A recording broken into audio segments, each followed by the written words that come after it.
Well, welcome back to Principles with Cory and Logan. Hey guys, we got another awesome episode for you guys today. And I'm super excited for you guys to get the opportunity to hear from our next guest. I think she's going to add a ton of value, especially if you're in the entrepreneur lane, you own a business, or maybe even consider. And I know we talk a lot of people that listen to our podcast that you've kind of been riding the fence about owning a business. I think today is your episode. Our next guest today, her name is Stephanie Nivinskus. She is the CEO of SizzleForce Marketing. It's a fractional CMO agency that services scaling companies. And I think what's awesome is that since 1995, she's been developing brand building marketing campaigns. And get this, used by companies like Starbucks, Quiksilver, the NFL, and Cox Communications, with thousands of privately owned companies as well. She's written for Forbes and Entrepreneur magazine, is the author of an international #1 best-selling, Absolutely Unforgettable, The Entrepreneur's Guide to Creating a Heart-Centered Brand and Standing Out in a Noisy World. So, Stephanie, wow, that is awesome. Welcome to Principles with Cory and Logan. Thank you. I'm so privileged to be here. Yeah, well, I know you're going to add a ton of value. And I know, Stephanie, I just shared a little bit about your background and what you do, but take us on a little bit of a journey. That's what you do right now, but how did you get to where you are now, and how did you get to open up your own business and all that kind of awesome stuff? We'd love to hear it. Yeah. Well, I studied journalism back in the day. I think actually, technically, when dinosaurs roamed the earth, I graduated from college and then immediately fell into my first job, which actually was for a newspaper because, like I said, it was when dinosaurs ruled the earth. Right. And this is pre.com, if I'm aging myself at all. I started working for a newspaper, which was actually like the hot newspaper in San Diego where I live. And it was the paper everyone picked up. It wasn't your daily newspaper, but it was the paper everyone picked up if you wanted to have any kind of social life. And it would tell you what was happening in town and what the cool things were and all that stuff. Anyways, I decided instead of getting a job in the editorial department of the paper, that I was going to get a job in the advertising department writing copy. So still using my writing skills, but writing ads instead of writing editorial stories. And so that's where it all began after I graduated from college, and worked in the newspaper industry for, I don't know, 5-ish years, something like that. Moved up to a bigger paper, yada, yada. Then .com became a word. And I became part of that frenzy in the late 90s. And then wireless became a thing. And I'm the kind of person that I like to be on the cutting edge of all things. And so I went to work for a startup that created, it was one of the first app development companies, actually. And funny little memory for you, we were developing an app for the ski resorts. And this was when flip phones were all the rage. And, we did not have the capabilities that we have now at all. And I remember one day we realized that the little asterisk symbol, that we could make it animate down the screen and we could have a whole bunch of them fall like this. And that would indicate that it was snowing. Wow. Okay, come on. And we thought we were all that because of that, because we realized we could create that. So funny, just what once used to be very thrilling now sounds like the most idiotic, archaic thing ever. And so be it. Marketing and technology changes, right? That's right. I started my company in 2009. I had a 7-year-old, a 5-year-old, and a 2-year-old hanging off of my leg at the time. And I started it so I could be the mom I wanted to be, but also contribute to our financial needs. And here we are. It's been 27 years in the industry altogether. Wow, that's awesome. And even just talking to you, I'd love to dive into some of the changes you've seen in the marketing world, and talking about being on the cutting edge where you see it going. But there's something I really want to ask you right there. So you started your business with a 7, a 5, and a 2-year-old, right, Stephanie? Mhm.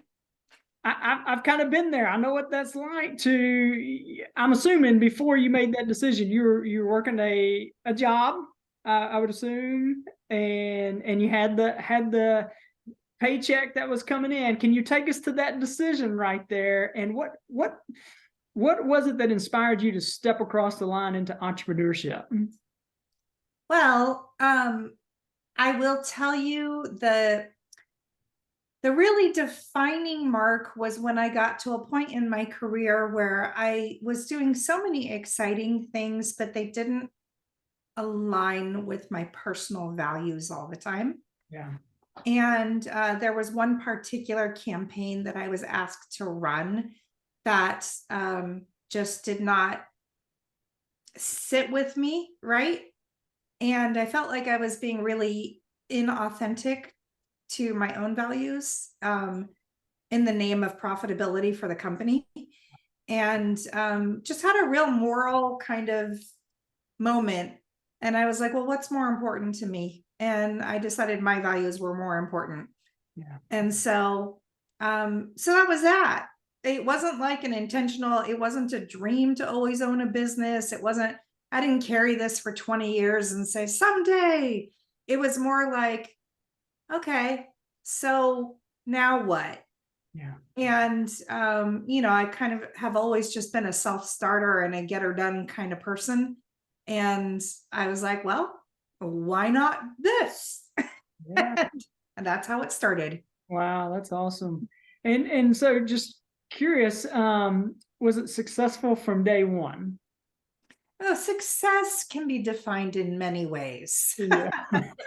So, financially, was it successful from day one? Absolutely not. Yeah. That is a process that I think you're continually optimizing until the day you stop running a company, Mhm. right? I'm still working on, I was working on that this morning, increasing profitability, right? But no, financially, it certainly was not successful from day one. Was it successful in other ways for me? Yes, very much. It allowed me to stay home with my children. It allowed me to work a flexible schedule. It allowed me to keep my hands on the pulse of marketing and what was working now, or I should say then, what was working then, and developing my professional skills further. But it was allowing me to do it while living the life I wanted to live, as opposed to the typical 60 or 70 hours a week I'd put in when I was at corporate. Yeah. I love what you said right there, Stephanie. And I found myself in those positions as well. We've transitioned out of work and into our first business, and then when we sold our businesses, the same kind of thing. It's kind of like we talk in our leadership lane about giving up in order to go up. You give up something of a lesser value in order to gain something of a greater value. But really, to make that decision, you have to know what's of greater value. And what I heard in your story right there is that your values were of greater value, right? Yeah. And I love the way you answered that question, because sometimes we get caught up in the money aspect of it when the upside of lifestyle is actually going to be greater. So I love what you said right there. That's powerful. It's funny you bring that up, Cory, because I remember, being, just naturally ambitious. It's just how I'm wired, right? I remember starting my career and just my eyes were at the top of that ladder. I was going to the top at any cost. Okay. Now this was before I had kids, right? I was going to the top. I was going to become you know, the VP of marketing for a huge company. And that's what was happening. Okay. Yeah. I do remember getting to, let's say, close to the top. Okay. Close to the top. And I remember getting one particular job And I walked in, and it was my first day, and I had this huge, beautiful office, and I had this fancy salary and all this stuff. And I don't know what it was about it, but I remember I sat down in my very overpriced chair that they gave me, and I was sitting there and I was like, I've arrived. This is it. Wait, is this it? Yeah. Like, this is this is it. This is what I've been trying to go for. And I remember just feeling like this very strong disappointment.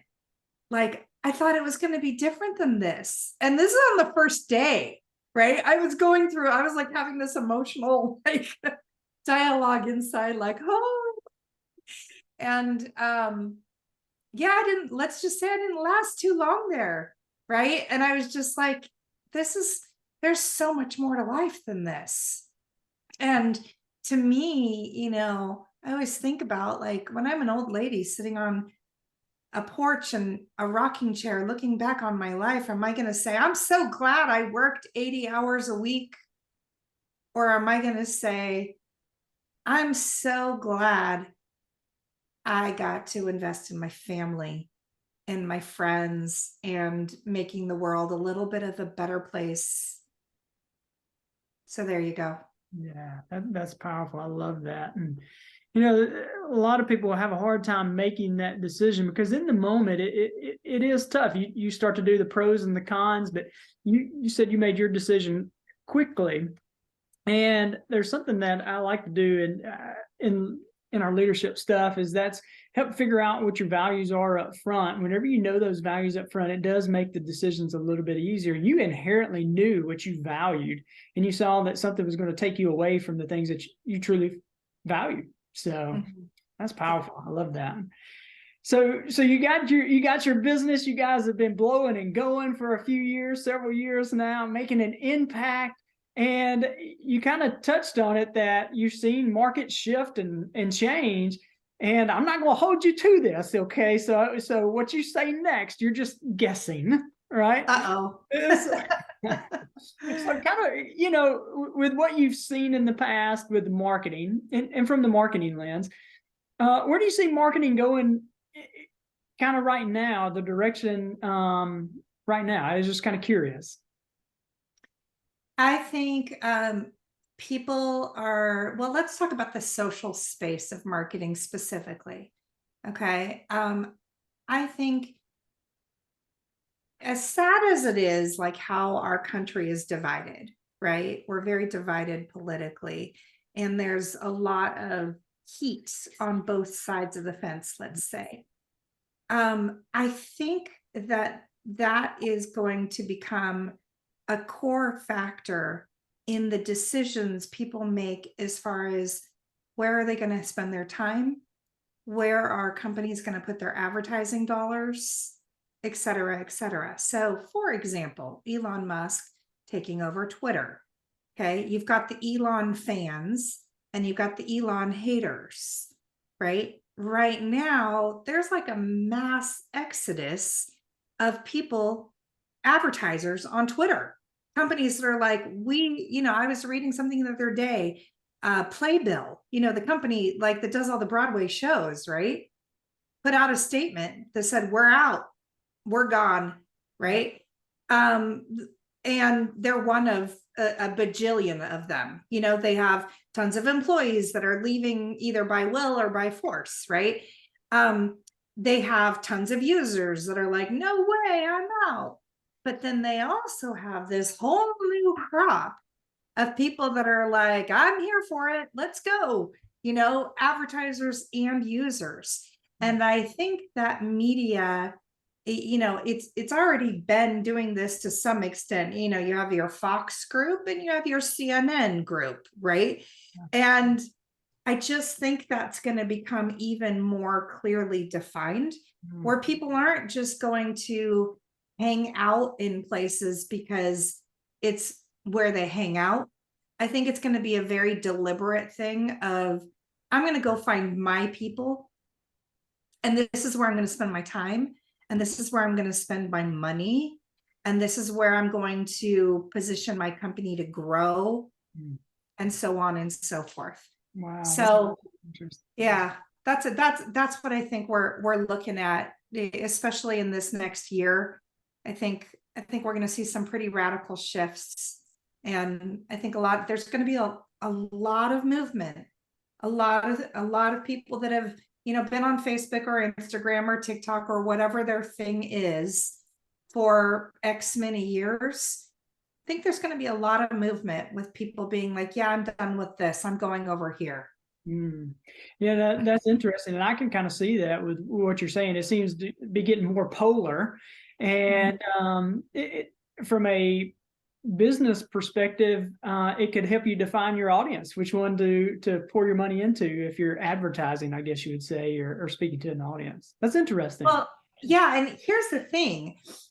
A lot of times when I talk with different companies, they get really nervous to align themselves with any sort of political or religious type front, right? And one thing that I always encourage people to do is I'm like, look, everybody's not going to like you. Everyone's not going to be your raving fan. And so pick your people. Who do you really want to serve? Who do you really want to attract? Who do you really want to help with your product or service? Oh, you want a super highly conservative audience? All right. Well, now is probably a good time for you to maybe look at Twitter. Okay. Oh, you want a super, liberal audience? Oh, now might be a good time for you to look at such and such, right? And don't be afraid to pick a side, because that is where raving fans are created, when you do pick a side, right? If you try to please all and be all things to all people, you just kind of like static, right? You're static noise.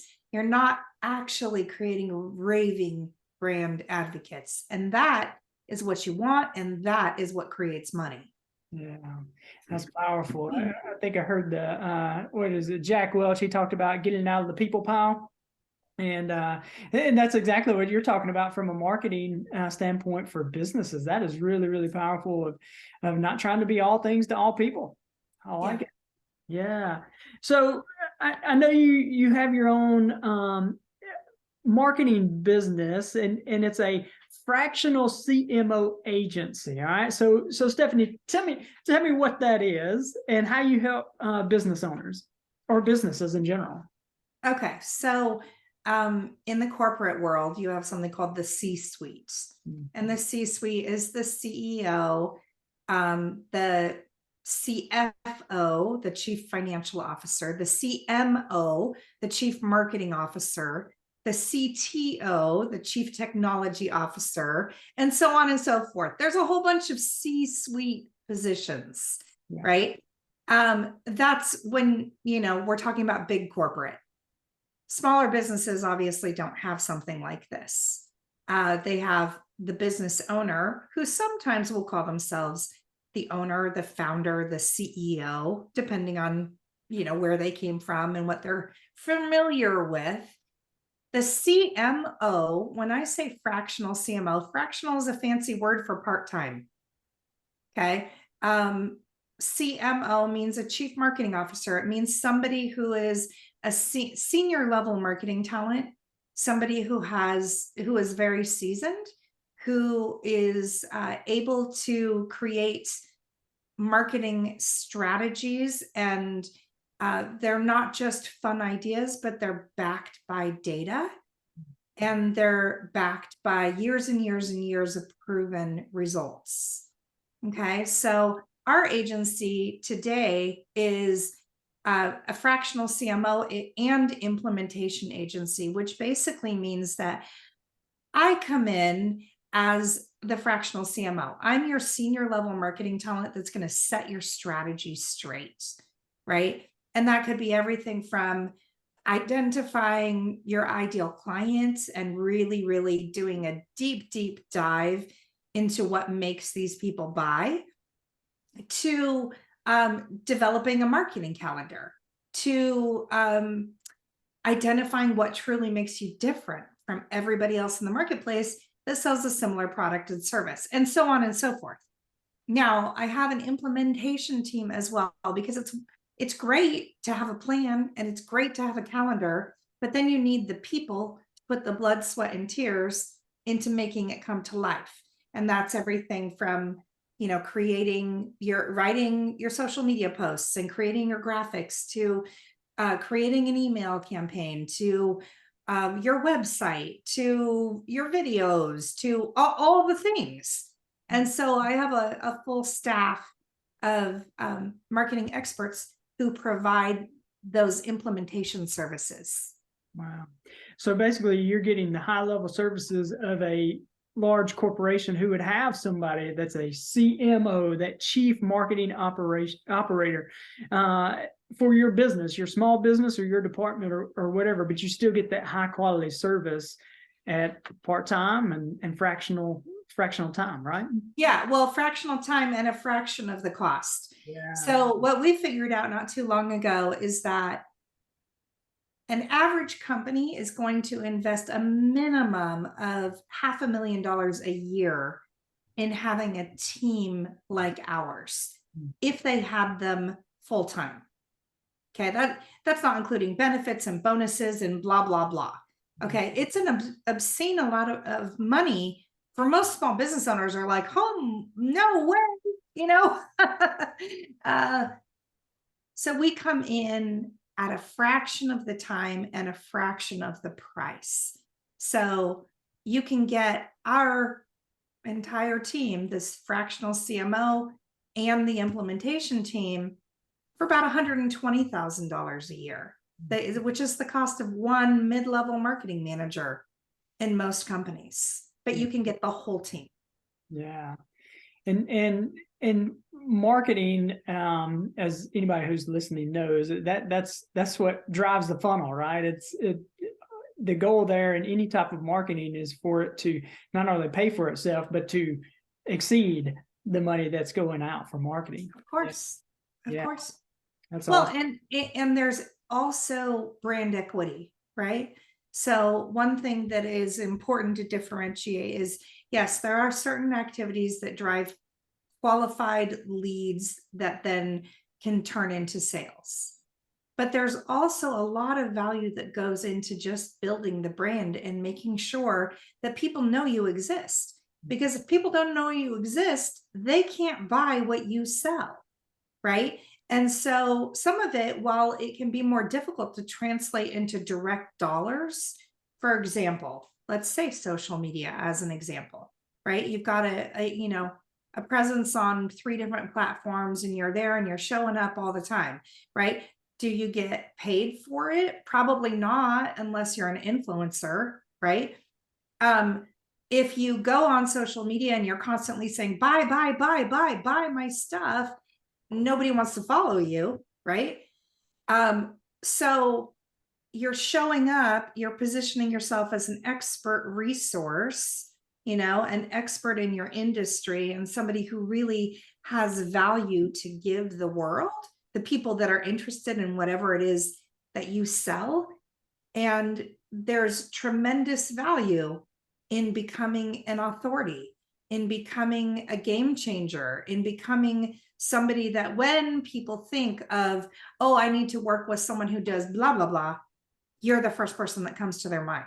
Mm. Yeah, that's powerful. Positioning the business as well. Yeah. Mm-hmm. So I know you guys have worked with all kind of organizations, all kind of businesses, small, large, medium, those kind of things. Hey, curious for you right now, what do you see as some of the mistakes owners make when they're trying to market their small business? What are some of those mistakes, and maybe how to even avoid those mistakes? Yeah, the biggest mistake, hands down, that I see people make is jumping into tactics without a strategy. Okay, now those are some fancy marketing words, so let me translate. That means creating a website, establishing your presence on the social media platforms of your choice, etc., without any strategy. Just being like, well, I've got a business now. I guess I better get a website. And so then you see a commercial for a build your own website company that says you can build your website in 30 minutes, even if you don't know anything about how to do it. And you're like, I'm in. And so people do it. And then they, they start being active on the various social media platforms. And, maybe they, buy ad space somewhere, whatever it looks like. Okay. But they do it all with a very vague, at best, strategy in mind. It's more like, well, I know I sell this, and this is the name of my company. And so I'm just going to hang my shingle out there and wait for everyone in the world to show up and line up around my building to get in the doors and buy all my stuff, right? It doesn't work that way. And what happens most of the time is people spend either a lot of time or a lot of money or a combination of the two, creating the website, creating the social media, doing all the things, but they don't have the strategy. And then they realize they hung their shingle and nobody's coming. Or the people that are coming are all the wrong people. I mean, I'm sure they're lovely as humans, but they're not the customers that we need, okay, to run a profitable company. And so then they get real discouraged.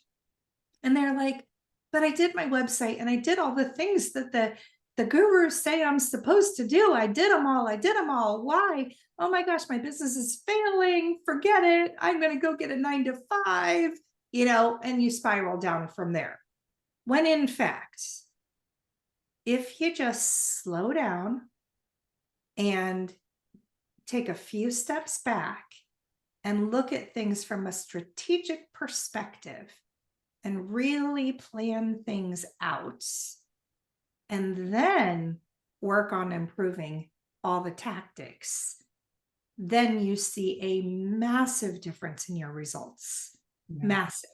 And I have many clients who have been in business for 20, 30 years, and they never did this. They literally got lucky, right?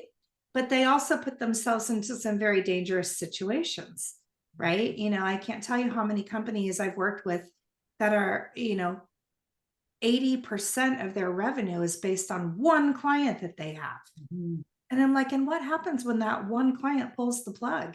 You're out of business. Or what happens if those referrals that you so passionately say, oh, well, we're referral based only. Well, what happens when those dry up? Because they will at some point. It's just the way it works. So yeah, the biggest problem, not creating a strategy. And it doesn't matter if you've been in business for a year or 10 years or 50 years. You need a current strategy. That's good. So, and I know that's something you guys do is work on creating that strategy. And it's probably, I would assume, there are some principles that apply, but it's probably very specific to the individual and that kind of business and all. But if there was one kind of first step, like all the way back, it's day one for me, I decide I'm going to get my LLC. I'm going to hang my shingle tomorrow. What is the very first step in that implementation that you would recommend for me? If I'm a speaker, a coach, a trainer, those kind of things, what's the one step, that first one? Know your audience. Who do you want to sell to? And, there's 20 million customer avatar / ideal client / target market. It's called a billion different things. It means the same thing. Okay. There's 20 million free exercises online that you can find. The problem with them, you get what you pay for when you use a free resource a lot of the time. Okay. The problem is that most of them just cover the bare basics. And it'll be like, well, how old is your customer? Are they male or female? How much money do they make in a year? Things like that. which those are important things to know, but that's not the information you need to know in order to find your buyers. You need to know what really makes them tick. You need to know what freaks them out. You need to know what keeps them up at night. You need to know what is, why are they not going to believe your pitch? Right? What's going to stand in the way? Like, what are they skeptical about? Right? And how are you going to overcome it? Right? What do they value enough? Are they price shoppers, or are they value shoppers, or are they something else shoppers? Right? You need to really, really know your people. I like to say, I know my customers better than they know themselves. Yeah. What's interesting is I've started doing some of that on my own. I just trial and error, learning the hard way. What's interesting is you start down that path, you start kind of doing exactly what you talked about. You start finding or attracting those customers that are ideal. And what I found when I wasn't clear on that, was the sales cycle was so long, but because I was trying to qualify everybody, right? Like I was trying to get everybody to be my customer. And I know one of the things that you speak on, Stephanie, is kind of narrowing your market and how you can actually double your income by narrowing your market. Can you got anything for us on that, or care to share some of that? Yeah, it goes back to that whole thing of trying to please all people, and you don't really please anybody. You just kind of become static, right? I get it. It's scary. It's scary to pick a side, right? Because you're like, well, why would I do that? I'm going to totally limit every opportunity I have. You are going to limit your opportunities. You know what else you're going to do? You are going to be seen as a true expert and a specialist. And people pay more for specialists, okay? Right? Let's take it to an analogy that I think everyone can relate to, right? If you have a problem with your health, let's say you have a brain tumor, something horrible, okay? You have a brain tumor. Do you want to go see your primary care doctor about your brain tumor? Or do you want to go see a brain surgeon? Mm-hmm. Okay. Yeah. Brain surgeon. Yeah, you want to go see a brain surgeon. And we all know the brain surgeon's going to make a lot more than the primary care doctor, right? The primary care doctor is the generalist, right? They know a little bit about a lot of things. The brain surgeon really knows the brain. And they are seen as a specialist. They're paid as a specialist. They're sought after as a specialist. Okay. And they're sought after by clients as a specialist, but also in other ways, the media. Okay. If you want to get free PR, become a specialist in something, right?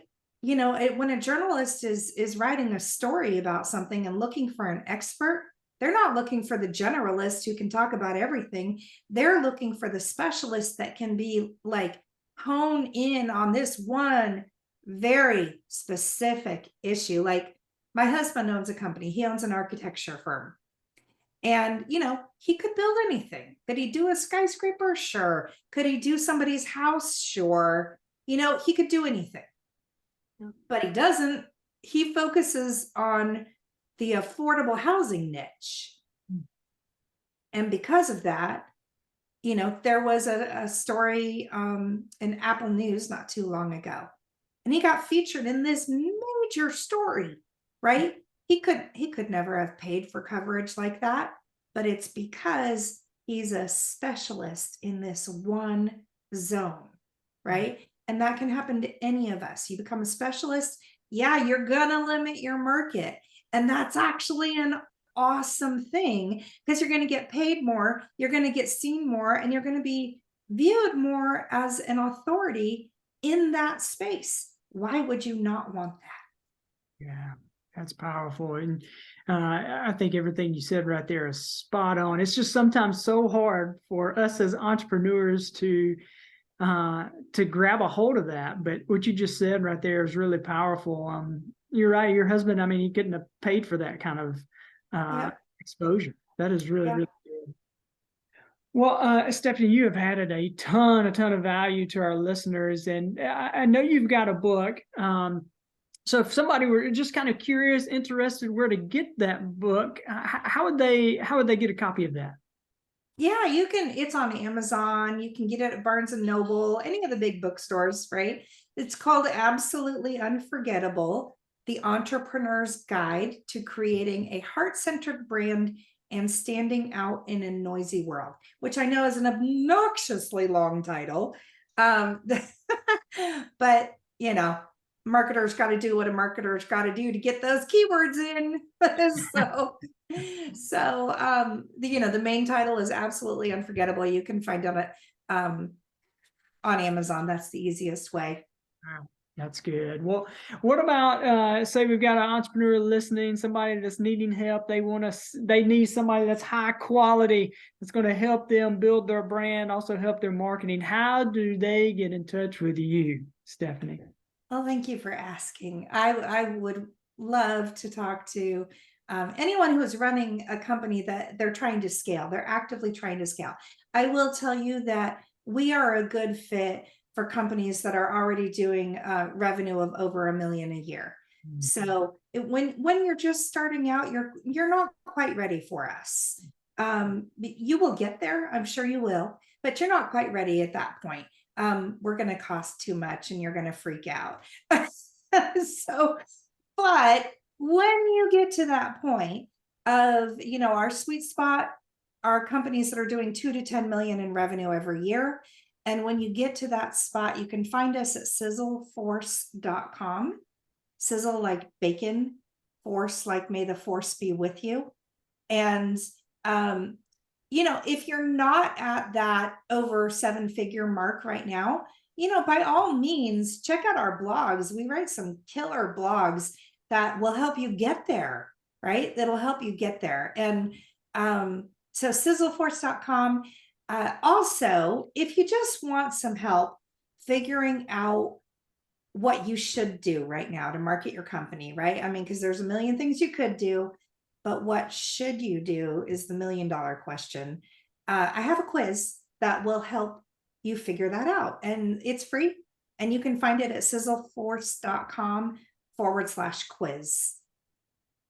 SizzleForce.com/quiz. We'll make sure to put that in the show notes. You guys can click that link and take that quiz, see where you're at. And Stephanie added a ton of value, like I said. And if you're not at that point, like she said, and you're still wanting to grow your business, or maybe even just dipping your toe into the entrepreneur lane and want to know more about how to market, follow her blog. She's got some great stuff right there, and I know it'll add a ton of value to you. So, Stephanie, I really appreciate your time today. You did. I appreciate the opportunity to get to know you some here, and you did add value to our listeners. So thank you for your time today, Stephanie. Yeah, thank you so much. Absolutely. Well, guys, thank you for taking a listen to Principles with Cory and Logan. If this has added value to you, make sure you like, subscribe, comment below. If you got something that you want us to pass along to Stephanie, you've got her contact information, but you can comment, you can email us, and we'll pass that along to her. So we hope you have an awesome day, and God bless.